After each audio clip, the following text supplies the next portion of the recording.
Shalom dan salam sejahtera. Perkenalkan, nama saya Yosua Pakadang. Di sini saya sebagai host untuk pembahasan tentang siapa itu Rudolf Karl Krugman. Untuk membahas tokoh tersebut, kita telah kedatangan 3 narasumber, yaitu Irawati Tandibua, Rika Yani Ala, dan Noe Flynn. Untuk pertama-tama, kita akan membahas siapakah itu Rudolf Karl Krugman dan apa latar belakang dari tokoh itu? Ya, Rudolf K. Bultmann ini adalah seorang teolog Protestan yang berkebangsaan Jerman. Ia menjabat sebagai profesor studi Perjanjian Baru di salah satu universitas yang ada di Jerman, yaitu Marburg, Jerman. Ia menjabat selama 3 dasawarsa ya. Kalau kita bayangkan Rudolf K. Bultmann ini menjabat cukup lama, sekitar 30 tahunan.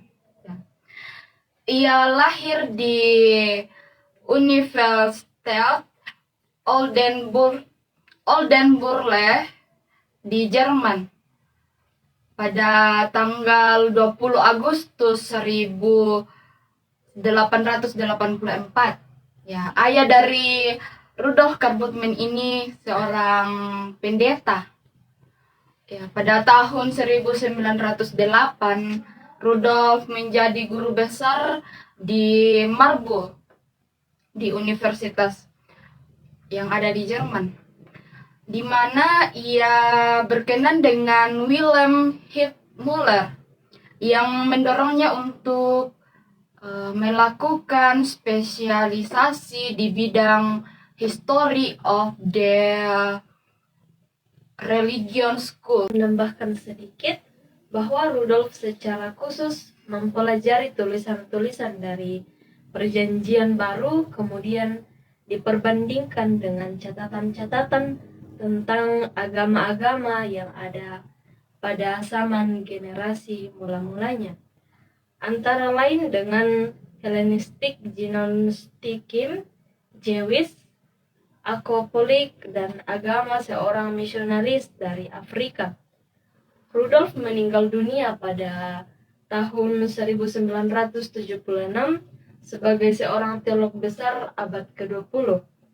Bultmann dikenal karena mencetuskan ide demiteologisasi Perjanjian Baru, sehingga Injil Kristen dapat dimungkinkan untuk dipisahkan dari simbol-simbol mitologis. Bolehkah kita tahu apa itu ide mitologisasi yang dicetuskan oleh tokoh ini, Rudolf? Ya,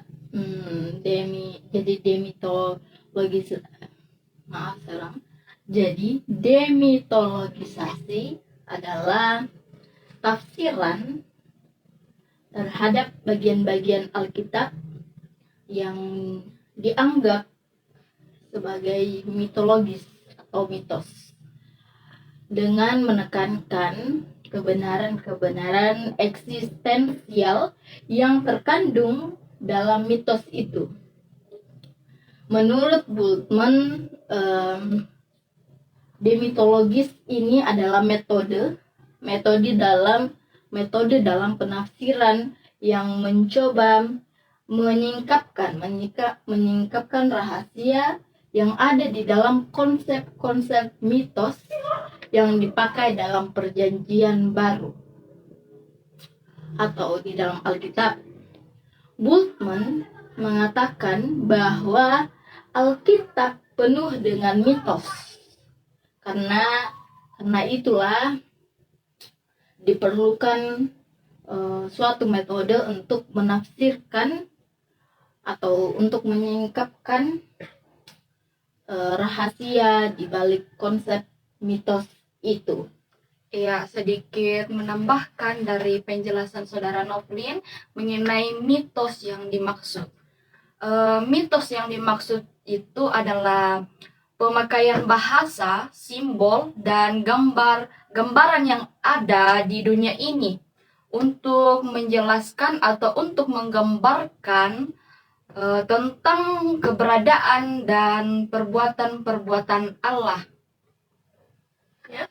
Bultmann bukan berarti menyangkal mitologi dari Alkitab, tetapi ia menafsirkan secara eksistensial, yaitu menurut pengertian manusia terhadap keberadaannya sendiri dengan istilah-istilah yang dipahami oleh orang modern itu sendiri.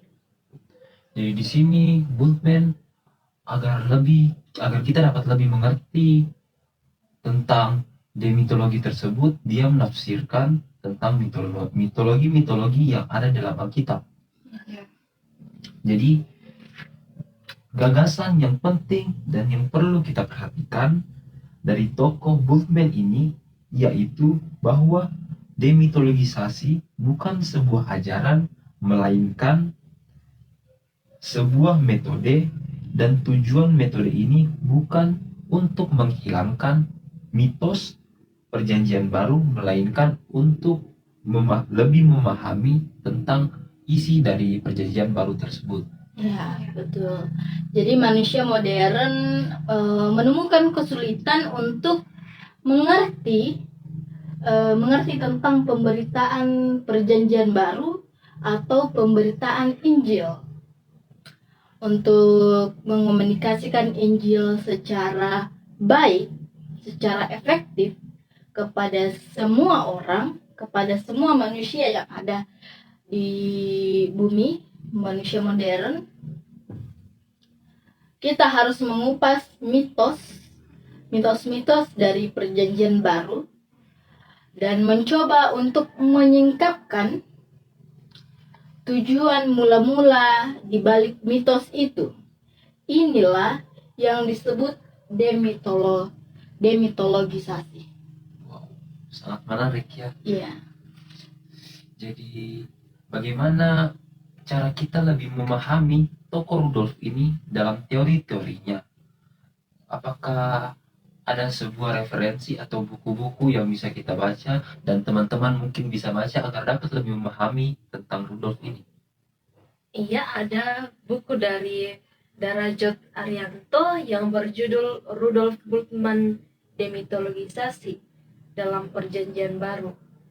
Ada juga buku dari Harun Hadiajaya yang berjudul Teologi Reformasi Abad ke-20. Seperti yang dikatakan Ira tadi, bahwa Rudolf ini berasal dari abad ke-20 gitu. Jadi buku yang kita ambil itu tentang abad ke-20.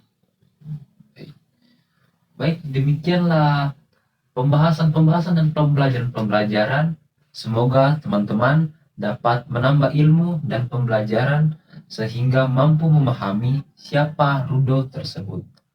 Terima kasih kepada narasumber yang telah memberikan pemahaman-pemahaman dan materi-materi tambahan agar kita dapat belajar lebih baik. Akhir kata, saya ucapkan shalom. Shalom. Ya. Oke, Mem. Rudolf Bultmann dan apa latar belakang dia? Ya, yang dilumpi memperkenalkan Ki. Oh, ya. Azim. Dasawarsa